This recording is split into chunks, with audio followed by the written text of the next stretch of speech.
आपको मालूम है कि अभी दिल्ली में एक इंटरनेशनल कॉन्फ्रेंस आर्टिफिशियल इंटेलिजेंस पे हो रही है और हर साल किसी ना किसी देश में ऐसी कॉन्फ्रेंस होती है और ये बड़ी अच्छी बात है और हम इसका स्वागत करते हैं।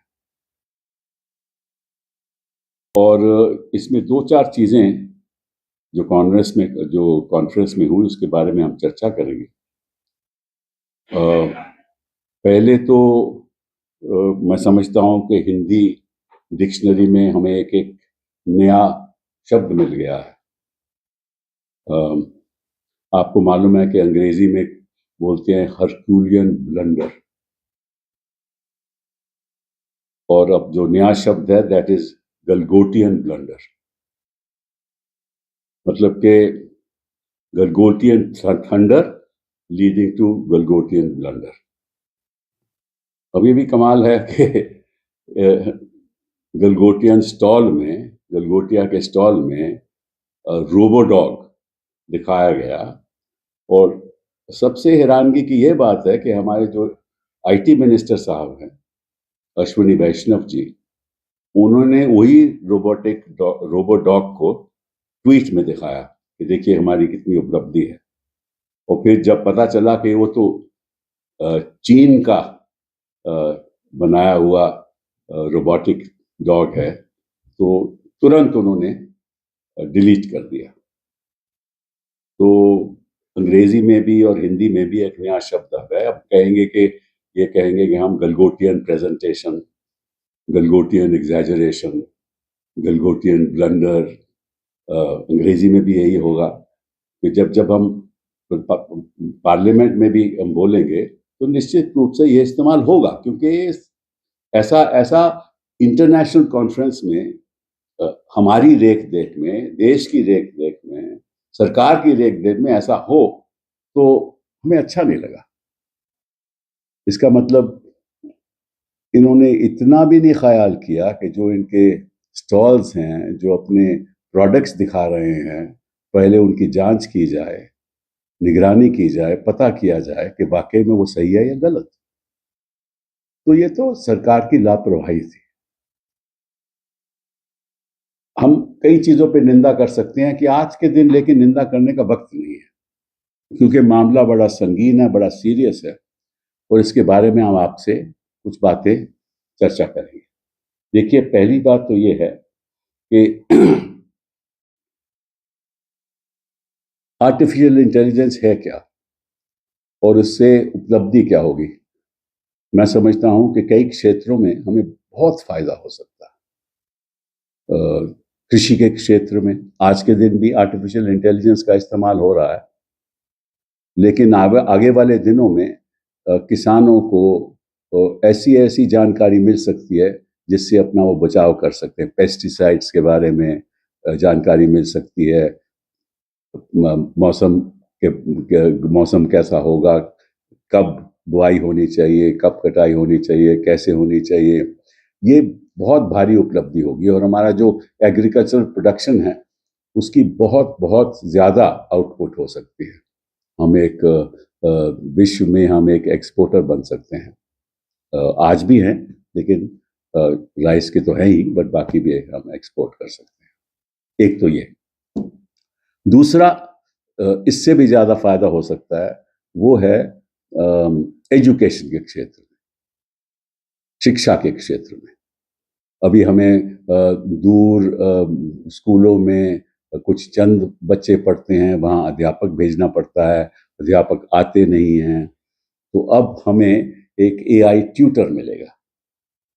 वो कहीं से भी ट्यूटर हो सकता है, विश्व में कहीं से भी ट्यूटर मिल सकता है और उसको डायरेक्टली बच्चों को पढ़ा सकता है और अध्यापक की भी जरूरत नहीं। वैसे अध्यापक होना चाहिए क्योंकि बच्चों को डायरेक्शन मिल सकती है, लेकिन बच्चे पढ़ाई कर सकते हैं और वो तभी होगा जब हर स्कूल में वाईफाई सही तरीके से चले। वो तभी होगा कि स्कूल में जो भी सुविधाएं होनी चाहिए एआई की के द्वारा पढ़ने की, वो उपलब्ध होनी चाहिए। तो इसमें बहुत एक भारी बदलाव आ सकता है। और जो तीसरा क्षेत्र है जिसमें बड़ा भारी बदलाव आ सकता है, एक तो एग्रीकल्चर हो गया, दूसरा दूसरा एजुकेशन हो गया, और तीसरा हेल्थ, स्वास्थ्य के संदर्भ में बहुत ही भारी बदलाव आ सकता है। आपके सारे डायग्नोस्टिक्स जो हैं, एक ब्लड टेस्ट के द्वारा आपको एआई बता सकता है कि क्या आपकी प्रॉब्लम्स है, कैसे होना चाहिए, इसकी ट्रीटमेंट क्या होनी चाहिए, किस अस्पताल में ट्रीटमेंट होनी चाहिए, कैसे ट्रीटमेंट होनी चाहिए। तो ये एक बड़ी भारी अपॉर्चुनिटी है देश के सामने। अब उस अपॉर्चुनिटी का इस्तेमाल करना, ये भी अपने आप में एक खुद मैं समझता हूं कि अगर सरकार इस पे तवज्जो दे, और मैं समझता हूं कि तवज्जो देगी, तो निश्चित रूप से इन 3 सेक्टर्स में तो बहुत भारी बदलाव आ सकता है। ये तो एक बात हुई। अब इसमें प्रॉब्लम्स भी थोड़ी बातें हैं, क्योंकि ये जो टेक्नोलॉजी है, इसको हम बोलते हैं एप्लीकेशन टेक्नोलॉजी। जैसे आज के दिन हमारा आईटी सेक्टर है, बीपीओ सेक्टर है, ये एप्लीकेशन टेक्नोलॉजी, मतलब कि इसमें कोई आईपी क्रिएट नहीं होता, इंटेलेक्चुअल प्रॉपर्टी क्रिएट नहीं होती इसका। एक कॉल सेंटर में इंटेलेक्चुअल प्रॉपर्टी क्रिएट नहीं होती, वो सर्विस सेंटर होता है। तो ये एप्लीकेशन टेक्नोलॉजीज की बात हो रही है। लेकिन क्रिएशन ऑफ वेल्थ, मतलब के देश की संपत्ति को बढ़ाना थ्रू आईपी, एक अपने आप में मैं समझता हूं कि अपॉर्चुनिटी है, लेकिन हमारे पास कोई साधन नहीं है। क्यों नहीं है, मैं अभी आपको इस बात के बारे में चर्चा करूंगा। पहली बात तो मैं आपको बताऊं कि आईटी में हमें दुनिया में, विश्व में वो कंपनीज हैं जो जीपीयू लगाती हैं। जीपीयू का मतलब क्या हुआ? Graphic processing unit. Graphic processing unit का मतलब है कि एक ऐसा प्लेटफॉर्म है जो कई चीजों को इकट्ठा करके आपको दिखा सकता है कि होने क्या वाला है। इसमें पैसा बहुत लगता है। जो बड़ी बड़ी कंपनीज हैं, वो मतलब कि कई जीपी यूनिट क्लस्टर्स क्रिएट कर रही हैं, उसमें पैसा बहुत लगता है। और प्राइवेट कंपनीज के पास, ग्लोबल कंपनीज के पास तो है ही पैसा, लेकिन उसका सरकार भी साथ देती है। तो उसका तो मतलब कि जो सरकार और प्राइवेट सेक्टर इकट्ठा होकर जीपी यूनिट्स लगाते हैं। लेकिन अनफॉर्चुनेटली हमारे पास कोई ऐसा, हमने अभी तक कोई ऐसा काम किया नहीं। तो जो आईपी क्रिएट होगी, जो वेल्थ क्रिएट होगी, जो संपत्ति क्रिएट होगी, वो उन कंपनीज की होगी जो क्लस्टर ऑफ जीपीयूज लगा सकते हैं। अब हमारी प्रॉब्लम यह है कि मैं आपको सच बात बताऊं कि हमारे बजट में एआई के लिए पिछले साल इन्होंने 2000 करोड़ का साधन दिया था, और उस 2000 करोड़ में 40% खर्च हुआ। 40% खर्च हुआ। और इस साल उन्होंने, दैट इज 26-27, उन्होंने 1000 करोड़ कर दिया। वो 2000 से 1000 करोड़ कर दिया, और अगले 5 साल में कह रहे हैं कि हम 10,000 करोड़ देंगे। तो इससे तो कुछ होने नहीं वाला। तो ये तो तय है कि जहां तक संपत्ति का सवाल है, देश की संपत्ति का सवाल है, वहां हम कहीं भी नहीं है, कहीं भी नहीं है। चीन और अमेरिका इतना खर्च कर रहे हैं जीडीपी के अंतर्गत कि हम मुकाबला कर ही नहीं सकते। तो ये तय है कि हम आईपी नहीं बना सकते, केवल एप्लीकेशन टेक्नोलॉजी में हम काम कर सकते हैं। ताकि जैसे हम आईटी बीपीओ में हम सर्विस करते थे दुनिया के लिए, वैसे ही हम यहाँ सर्विस कर सकते हैं। बुरी बात नहीं है, लेकिन तो ये कहना कि हिंदुस्तान ग्लोबल लीडरशिप लेगा इसमें, ये मैंने कहा जब तक लोग समझेंगे नहीं कि ग्लोबल लीडरशिप का मतलब क्या है, तब तक ये बात जनता के सामने नहीं आएगी। तभी तो मैं ये प्रेस कॉन्फ्रेंस कर रहा हूँ। 2-4 बातें और आपके सामने मैं रखना चाहता हूँ। हिंदुस्तान में जो हमारा डेटा हम जेनरेट करते हैं, वो दुनिया में, विश्व में 20% डेटा हिंदुस्तान में जनरेट होता है। विश्व में 20% डेटा यहाँ जनरेट होता है, लेकिन हमारी जो डेटा स्टोरेज कैपेसिटी है वो केवल 3% है। 20% जनरेट होता है, स्टोरेज 3%। दूसरी बात, जो हम R&D में खर्च करते हैं, क्यों बिना R&D के तो आप दुनिया में कभी संपत्ति क्रिएट कर ही नहीं सकते। जो हम R&D में खर्च करते हैं वो 0% 64% है। 64%, 0.64%, मतलब 1% से भी कम, हाँ, ऑफ आर GDP। और जहां तक यूनाइटेड स्टेट्स है, उनकी $30 ट्रिलियन इकोनॉमी है, वो करते हैं 3.5% ऑफ देयर GDP। और चीन करता है 2.6% of their GDP। South Korea करता है 3.4% ऑफ देयर GDP। जापान करता है 3.1% ऑफ GDP। जर्मनी करता है 2.2% ऑफ GDP।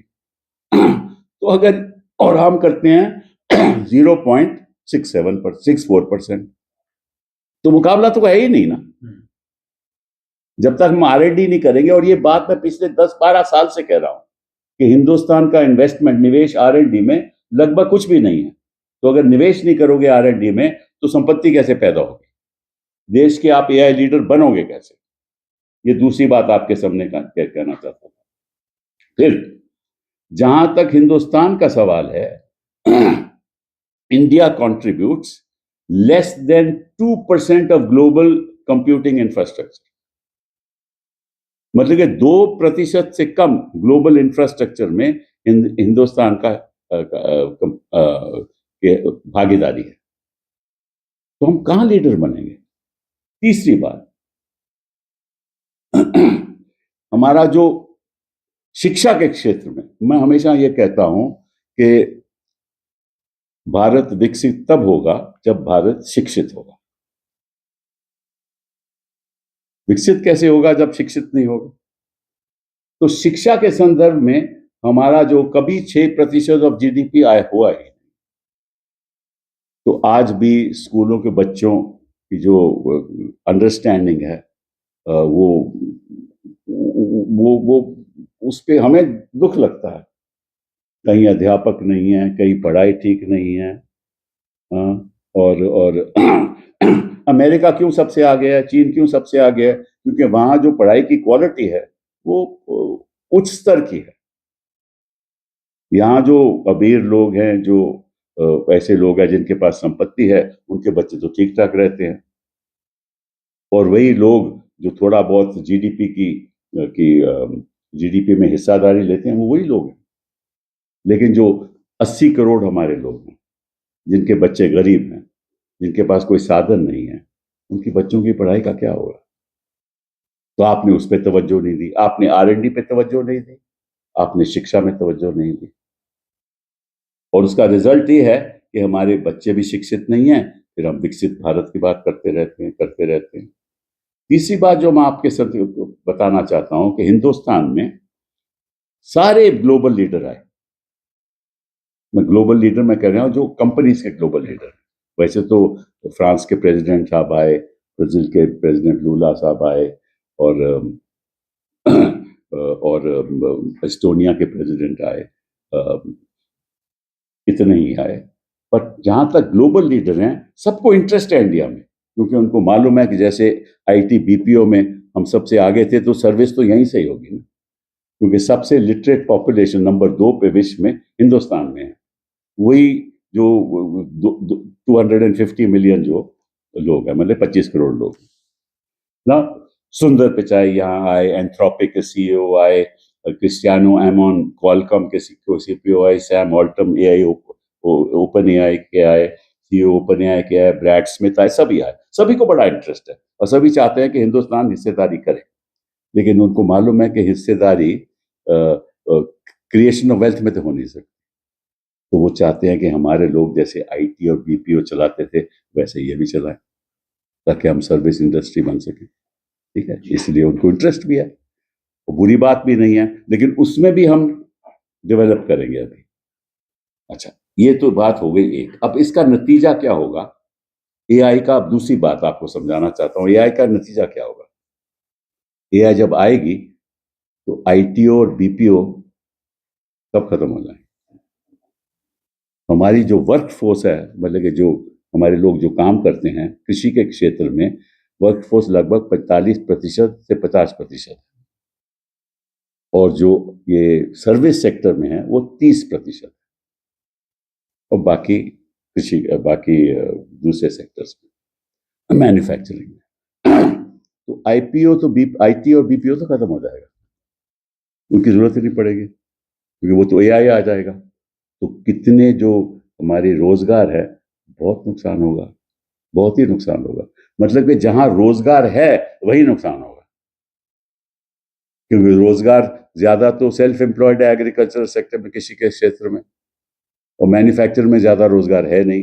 ज्यादा रोजगार तो सर्विस सेक्टर में है, ठीक है ना। 30% तो वही है, वही खत्म हो जाने वाली है। वो मोस्टली आईटी एंड बीपीओ है, वही खत्म हो जाएगी। और जो स्किल्स हैं हमारी, बच्चों की स्किल्स हैं, जिसके द्वारा हम थोड़ा बहुत जो करते भी हैं, वो स्किल्स जब तक आप उनको अपस्किल नहीं करोगे, अपस्किल नहीं करोगे, मतलब कि और शिक्षा के द्वारा एआई के संदर्भ में अपस्किल नहीं करोगे, और अपस्किल नहीं करोगे तो वो भी खत्म हो जाएगी। तो उसके लिए आपको इन्वेस्टमेंट चाहिए, उसके लिए स्किल डेवलपमेंट चाहिए।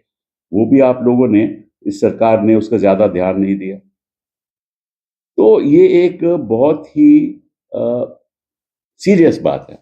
और इसी संदर्भ में जो हमारा अनंता नागेश्वरन साहब हैं, जो हमारे सरकार के चीफ इकोनॉमिक एडवाइजर हैं, उन्होंने अपने इकोनॉमिक सर्वे में कहा है, उनका चैप्टर है द वे फॉरवर्ड। तो उन्होंने कहा है कि we have to be cautious, हमें बड़े ध्यान रखना पड़ेगा, क्योंकि जो इम्पैक्ट है एआई का वो हम पूरी तरह से समझ नहीं पा रहे। और उन्होंने ये कहा है कि हमारा जो अप्रोच होना चाहिए वो फ्रूगल होना चाहिए, बॉटम अप होना चाहिए, हम टॉप डाउन नहीं कर सकते। उन्होंने खुद कहा है, ये मैं नहीं कह रहा, सरकार के एडवाइजर ने कहा है कि बॉटम अप होना चाहिए, टॉप डाउन नहीं होना चाहिए। और उन्होंने ये भी कहा है कि ये बबल भी हो सकता है, और हमारी जो डिपेंडेंस है बड़ी फ्रेजाइल है। और और उन्होंने एक और बात कही है कि जो लोअर मिडिल इनकम लोग हैं ना, उनको बड़ा नुकसान हो सकता है, क्योंकि वही तो वो जॉब करते हैं, तो वो जॉब भी चले जाएंगे एआई की वजह से। तो इसलिए ये डेटा सेंटर्स हों, ये बड़ी प्रॉब्लम होगी। दूसरी बात जो सबसे इंपॉर्टेंट बात है कि ये जो क्लस्टर ऑफ जीपीओज होती है ना, हाँ, जीपीयूज, इन क्लस्टर्स में लाखों लीटर पानी लगता है, और एनर्जी, मतलब कि ऊर्जा, बहुत ऊर्जा कंज्यूम करनी पड़ती है, ठीक है ना। हमारे पास तो ऑल्टरनेटिव सोर्सेज ऑफ एनर्जी तो इतने है ही नहीं। तो अगर हम ऐसे क्लस्टर लगाएंगे जिसको बड़ा टाइम लगेगा, और हमने सोचा कि 38,000 क्लस्टर्स हम लगाए अगले कुछ सालों में, वो तो बहुत कम है। लेकिन अगर लगाएंगे तो ऊर्जा कहाँ से लाओगे? ऊर्जा तो कोल से ही आएगा ना। तो अगर कोयले से आएगा ऊर्जा, पोल्यूशन और बढ़ेगा। तो ये चीजें बड़ी सीरियस चीजें हैं। मैं ज्यादा देर नहीं लगाना चाहता, लेकिन इतना जरूर कहूंगा कि ये बातें हैं जिस पे हमें चर्चा करनी चाहिए। ये बातें हैं जिससे सरकार को, जनता को बताना चाहिए कि हमारे सामने चुनौतियां क्या हैं, और चुनौतियों का सामना करने के लिए हमें क्या क्या करना चाहिए। ये कोई बताता नहीं है, और ये बस भाषण देते रहते हैं कि भैया हम देखिए, हम तो विश्व में लीडरशिप रोल ले रहे हैं, हम ये कर रहे हैं, वो कर रहे हैं, इससे कुछ नहीं होने वाला। इसीलिए मैंने कई बार बोला है, इनको सरकार चलाने नहीं आती, चुनाव जीतने आते हैं। बहुत बहुत धन्यवाद सर। एक क्वेश्चन है, जो जिस तरह से आज कह रहे थे कि जब कांग्रेस का जिस तरह एआई समिट में प्रोटेस्ट कर रही थी टी शर्ट उतार करके, ये एंटी, ये कोई एआई का टॉपिक है? ये तो पॉलिटिकल टॉपिक है ना। मैं बात एआई की कर रहा हूँ। एआई का समिट हुआ, अच्छी बात है देश में, लेकिन इस पे चर्चाएं नहीं हो रही है। इसके अंदर अब राजनीति हो रही है। किससे चर्चा? एआई के ऊपर आउटकम। यही तो मैं कह रहा हूँ जी। हाँ। यूथ कांग्रेस की फिर वही बात भैया, इससे कोई एआई से कोई ताल्लुक नहीं। मैं तो आज प्रेस कॉन्फ्रेंस एआई में हमारी उपलब्धि कहाँ हो सकती है, चुनौतियां क्या हो सकती हैं, उनको सामना कैसे करना पड़ेगा, सरकार को क्या करना चाहिए, वो तो सरकार बताई ही नहीं ना। प्रेस कॉन्फ्रेंस में बताया किसी ने, इनकी प्रेस कॉन्फ्रेंस हुई ना बीजेपी ने, उन्होंने बताया। उनकी जिम्मेदारी है, क्यों है कि मुझे बताना पड़ रहा। मैं तो एक single member of parliament, independent member of parliament हूं ना, मुझे बताना पड़ रहा है देश को कि हमारे सामने चुनौतियां क्या हैं। और बीजेपी प्रेस कॉन्फ्रेंस करती है और बीजेपी केवल राजनीतिक बात करती है। हमें कोई लेना देना, मुझे कोई लेना देना नहीं है ना, इस पे मैं जवाब दूंगा। पूछो, कोई सवाल पूछो एआई पे, तो मैं पूरा जवाब देने को तैयार हूं। मतलब कि बहुत भारी संकट में आ सकते हैं हम, और बहुत भारी अपॉर्चुनिटी भी हमारे पास है, दोनों चीजें हैं।